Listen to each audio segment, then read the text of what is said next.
வணக்கம். அதிர்ஷ்டம் தரும் யோகம் அன்பர்களுக்கு அன்பு சார்ந்த வணக்கம். நம்ம இந்த தொகுப்பில் மாசி மாதம் மற்றும் சுக்கிர வக்கர பயிற்சியை பற்றி பார்த்து கொண்டு வருகின்றோம். இன்றைக்கி பார்க்க போகிற ராசி உங்கள் ராசி கன்னிராசி நேயர்களே. இந்த கன்னிராசி நேயர்களுக்கு மாசி மாத பலன்கள் மாற்றமா ஏற்றமா, அதோடு சுக்கிரனுடைய வக்கர பயிற்சியும் உங்களுக்கு ஏற்றமா மாற்றமானு இந்த தொகுப்பில் பார்க்க போகிறோம். கன்னிராசிக்காரங்க பொதுவாகவே இந்த வீடை காலதேவன் வீட்டில் இது 6ஆம் இடத்தை குறிக்கும்.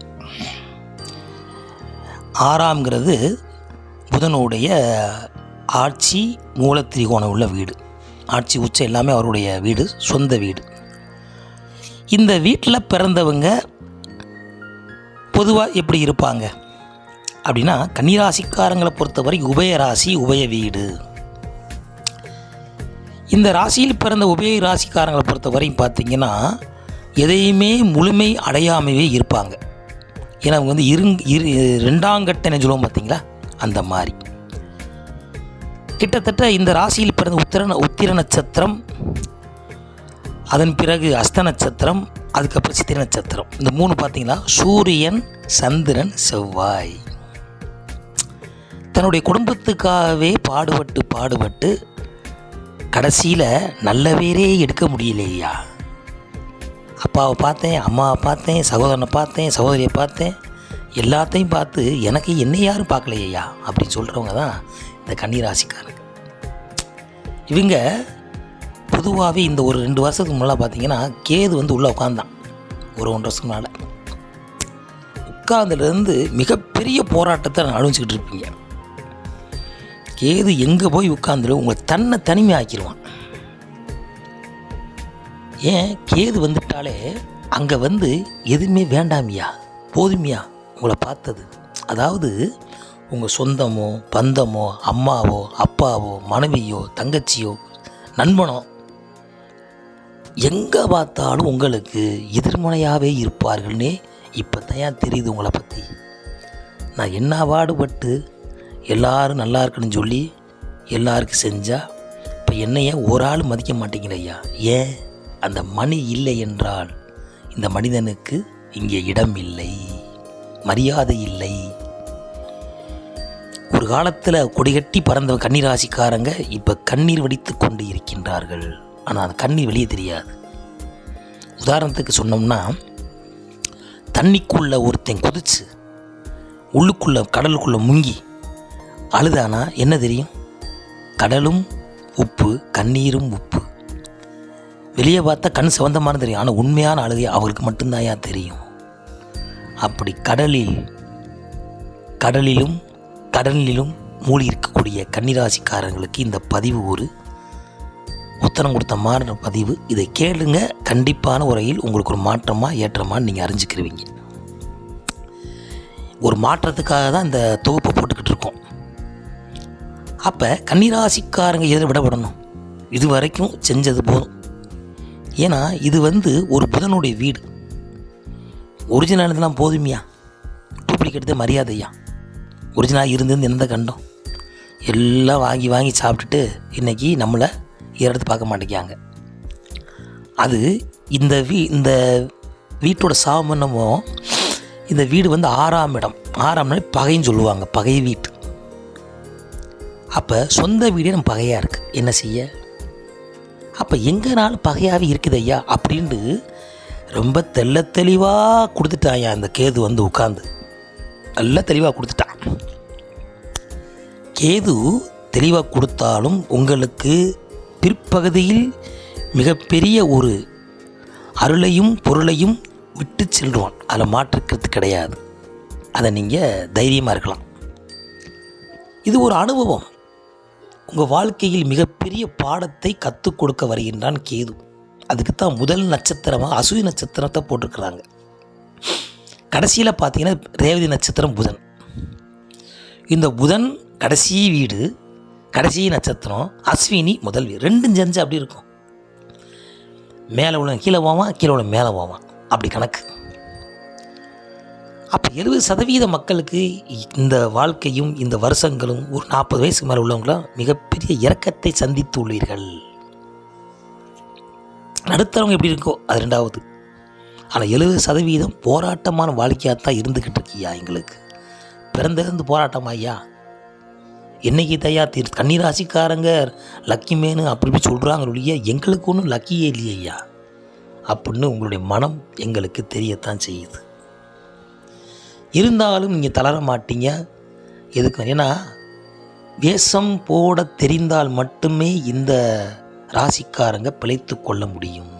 ஏன்? இதுனா ஒரு புதன் பச்சோந்தி. நீங்கள் நீதி நேர்மையாக இருந்தால் கண்டிப்பாக நீங்கள் ஒரு நாள் கீழே தள்ளி விடுவார்கள். பச்சோந்தியாக நம்ம யாருக்கு நம்ம துரோகம் பண்ண வேண்டாம். இந்த ஆபத்துக்கு பாவம்னு சொல்லுவாங்க பார்த்தீங்களா, அந்த மாதிரி இருந்தாலே உங்களுக்கு மிகப்பெரிய ஒரு கஷ்டங்கள் உங்களை வந்தடையாமல் நீங்கள் காத்துக்கொள்ளலாம். மகாபாரத போரில் கூட பார்த்தீங்கன்னா கிருஷ்ணன் நிறையா சூழ்ச்சி பண்ணிட்டு போகிறார். ஏன் அப்படின்னா தர்மத்தை நிலைநாக்கணும் இல்லையா. ஒரு ஊர் அழியணும்னா ஒரு நாடு செழிக்கணும். அப்போ உலகம் உய்யணும்னா ஒரு நகரம் அழிஞ்சாலும் தவறு இல்லை அப்படின்னு சொல்லி தான் அந்த மகாபாரத போர் அவரே முன்னிருந்து அவர் தலைமை நடத்தினார். தூது போய் இவர் சமாதானப்படுத்த நினச்சிட்டு இருக்காரு. ஆனால் இவர் ஒரு பிளான் பண்ணியிருக்காரு, நம்ம தூது அனுப்பிச்சிட்டாங்க ஐயா, கண்டிப்பாக போர் கன்ஃபார்ம் அப்படின்னு சொல்லி என்னென்ன செய்யணும் செஞ்சு அந்த போரை உருவாக்குனே இவர் தான். உருவாக்கி அத்தனை பேரையும் கொண்டு அது பெரிய தேவ ரகசியம். அது மாதிரி சந்தர்ப்ப தகுந்த மாதிரி தன்னை மாற்றிக்கொண்டு நீங்கள் பிழைத்து கொள்ள வேண்டியதுதான் இந்த 2.5 வருஷத்தில் நீங்கள் கற்றுக்கொண்ட பாடம். அப்போ கன்னிராசிக்காரங்க என்னையா யாரு மேலேயும் பெரிய அன்பு வைக்காதீங்க. ஏன்னா எல்லாத்தையும் நீங்கள் இரு மனதோடு தான் இருக்கணும். இந்த போலீஸ்காரன் சந்தேகப்பத்தில் இருப்பான், அது மாதிரி சந்தேகத்தில் தான் இருக்கணும். யார்கிட்டையும் முழுமையாக வைத்தீங்களோ அவங்க உங்களை ஏமாற்றி விடுவார்கள். அது யார்? அம்மாவோ அப்பாவோ தங்கையோ தங்கச்சியோ அண்ணனோ மனைவியோ மகனோ மகளோ மருமகளோ. ஏப்பா ஏன் ஏன் ஏன் ஏன் அப்படின்னு கேட்டிங்கன்னா ஆமாம் ஆமாம் ஆமாம். அப்போ உலகத்தில் பார்த்தீங்கன்னா இந்த கலியுகத்தில் எங்கே பார்த்தாலும் பெரிய நீதி தவறாமல் எங்கே இருக்குது? மனுநீதி சோழம் ஆண்ட நாடு எங்கே இருக்குங்க? நைட்டில் பார்த்தீங்கன்னா குடியை போட்டு பெரிய போர்டு போட்டு குடியை கெடுக்கும் போர்டு போட்டு பெரிய கடை நடத்துகிறாங்க. அதை சாப்பிட்டு வெளியே தள்ளாடுறாங்க. அதை தடுக்கிறதுக்கு முடியலை. என்ன செய்ய? இன்னொரு பக்கம் பார்த்தா பஸ்ஸில் 60 பேருக்கு 100 பேர் ஏற்றிட்டு போகிறாங்க. அதை தடுக்க என்ன காரணம்? கலியுகம் அப்படி தான் இருக்கும். இதை வாழ்ந்து தான் போகணும். அதுமாதிரி கன்னிராசிக்காரங்க கலியுகத்தில் இருக்கீங்க. கேது வேறு உட்கார்ந்துருக்குன்னா அப்போ உங்கள் மனசை என்றைக்கும் தளர விடாதீர்கள். இதில் மிகப்பெரிய அனுபவம் உங்களுக்கு வாழ்க்கையில். என்னென்னமோ கற்பனை பண்ணியிருப்பீங்க, அந்த கற்பனை ஒரு செகண்டில் உடைச்சிருவான். அதனால் தயவுசெய்து கேதில் இருக்கிறனால கொஞ்ச நாளைக்கு எந்த பிளானும் போடாதீங்க. ஏன்னா இப்போ ராகு கேது பேச்சு ஆக போகுது. கேது என்ன பண்ணுறாருன்னா அவர் உங்கள் ராசியில் இருக்கிறவர் அடுத்து ஒரு 4 மாதம் கழித்து எங்கே போவார்னா மேலே சிம்மத்துக்கு போயிடுவார். அப்போ ராகு இங்கே எங்கே வருவார்? மீனத்திலிருந்து அவர் கும்பத்துக்கு வந்துடுவார். இடம் மாறும்போது உங்களுக்கு பலம் மாறும். இடம் மாற்றம் கண்டிப்பாக உண்டு. வைகாசி ஆடிக்கு அப்புறம் ஒரு மாற்றம் உண்டு, ஒரு ஏற்றம் உண்டு. மாசி மாதம் மாற்றத்தில் தெரிந்து கொள்ளுங்கள். கொச்சாரப்படி என்ன நடக்கும் தெரிஞ்சுக்கோங்க. தெரிஞ்சுக்கிறதுக்கு அந்த பதிவு உங்களுக்கு. ஒரு குலதெய்வங்களும் நிம்மதியாக சாமி கும்பிட இல்லையா? ஏன்னா வரி கட்டி ஒரு காலத்தில் நீங்கள் முன்னால் செஞ்சு கொடுத்துருப்பீங்க, அவ்வளோ மரியாதை. இன்றைக்கி அந்த வரியில் கொடுக்க முடியாத அளவுக்கு சூழ்நிலை தள்ளப்பட்டுருச்சு. ஊரில் நின்று அத்தனை பேருக்கும் நீங்கள் முன்னால் நின்று செஞ்சது இன்றைக்கி நான் ஊரை ஒதுக்கி வச்ச மாதிரி ஆயிடுச்சு. நீங்களும் போக மாட்டீங்க. ஏன்னா தன்மானத்துக்கு உள்ளவங்களா புளி பறிச்சாலும் புல்லை திங்கான்னு சொல்லுவாங்கள்ல, அந்த மாதிரி இருக்கிறவங்க. ஆனால் உங்களுக்கும் காலம் வரும். யானைக்கு ஒரு காலம் வந்தால் பூனைக்கு ஒரு காலம் சொல்லுவோம்ல, அந்த மாதிரி உங்களுக்கும் காலம் ரொம்ப நாள் கிடையாது. பொறுத்தது போதும். இன்னும் ஒரு 6 மாதமோ, சில பேருக்கு 3 மாதமோ, சில பேர் தசாபுத்திக்கு தகுந்த மாதிரி சில பலன்கள் கூடும் குறையலாம். சில பேருக்கு எல்லாம் நல்லா இருக்கும், ஏதாவது சின்ன ஏமாற்றம் இருக்கும். சில பேருக்கு ஏமாற்றமாகவே இருக்கும். உங்கள் தசாபுத்தி தகுந்த மாதிரி ஏற்றம் இருக்கத்தான் செய்யும்.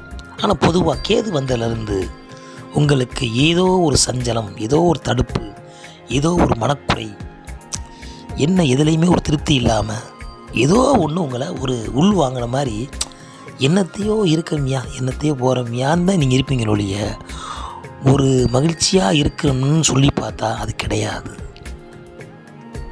அப்போ என்னதான் ஏன் செய்ய நாங்கள் அப்படின்னு கேட்குறீங்க. ஒன்றும் இல்லை.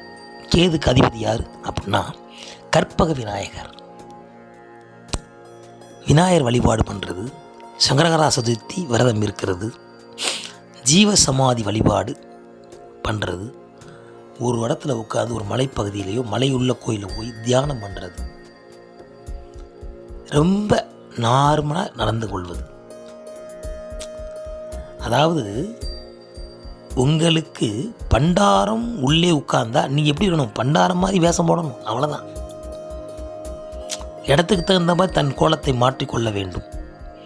இந்த சிவாஜி படத்தை பார்த்தீங்கன்னா 9 நபரத்தை 9 வேடம் போடுவார் அவர், ஒவ்வொரு இடத்துலையும் ஒரு இது. அது மாதிரி இந்த பிறவியில் நீங்கள் வேடம் போடத்தான் பிறந்திருக்கீங்க.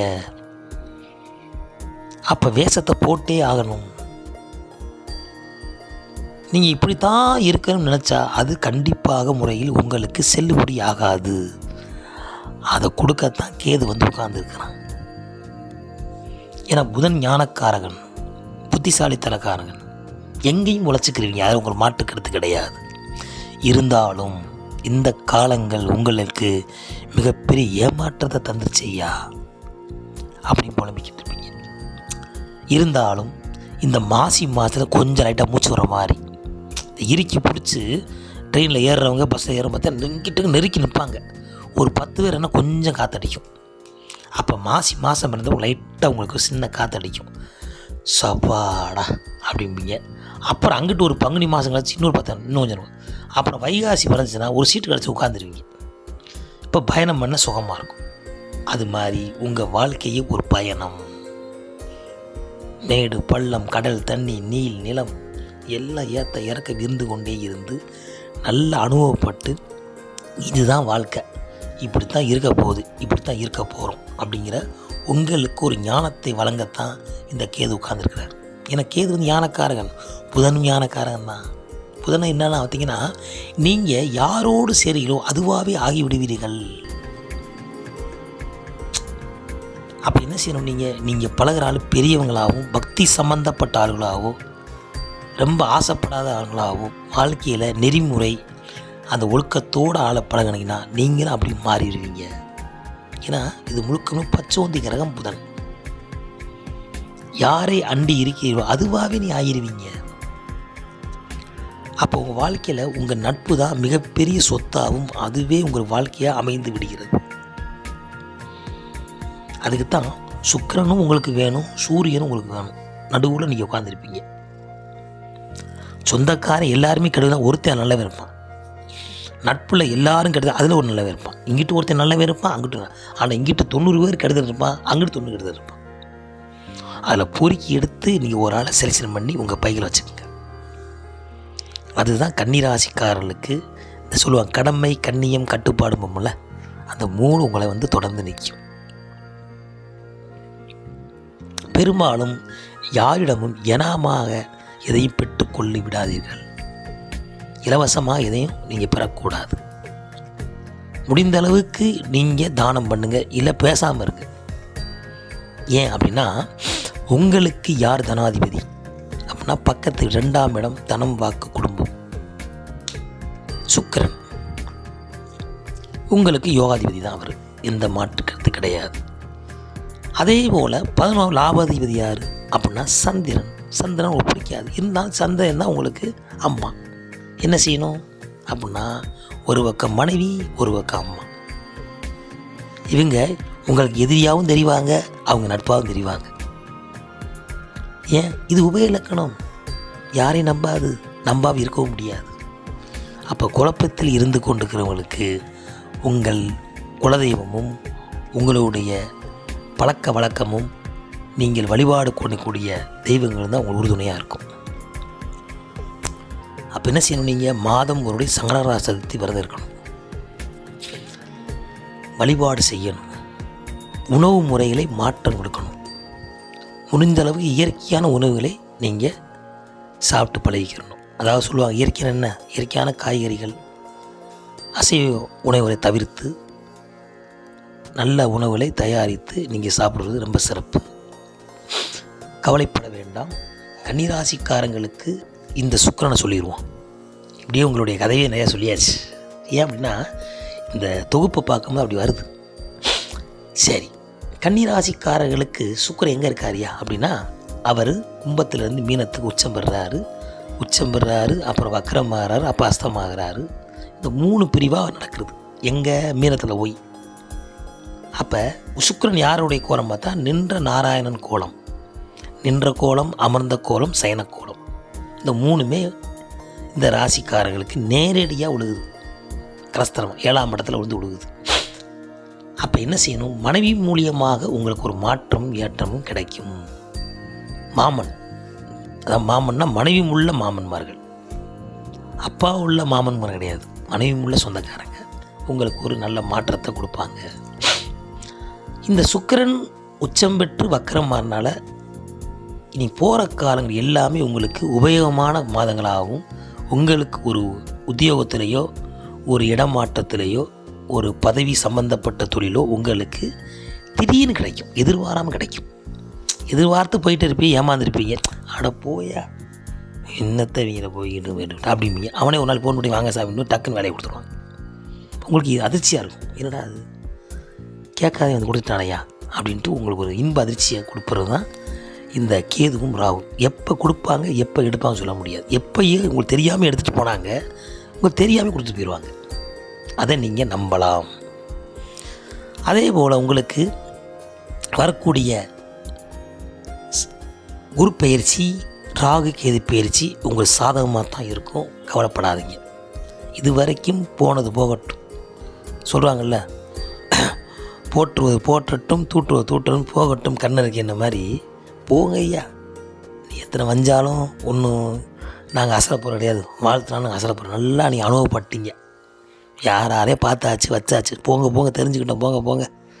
அது சொன்ன மாதிரி உயிர் போய் உயிர் சும்மா ஜடனாக நிற்கிது மாதிரி வாழ்ந்து கொண்டு வந்த கன்னிராசிக்காரர்களுக்கு இனி வரக்கூடிய காலங்கள் அத்துணை காலங்களும் பொற்காலமே பொற்காலமே பொற்காலமே என்று சொல்லி, மாணவர்களும் நல்ல மதிப்பெண் எடுக்க நல்ல காலபேர் வழிபாடு பண்ணுங்க, வெள்ளனை எந்திரிங்க.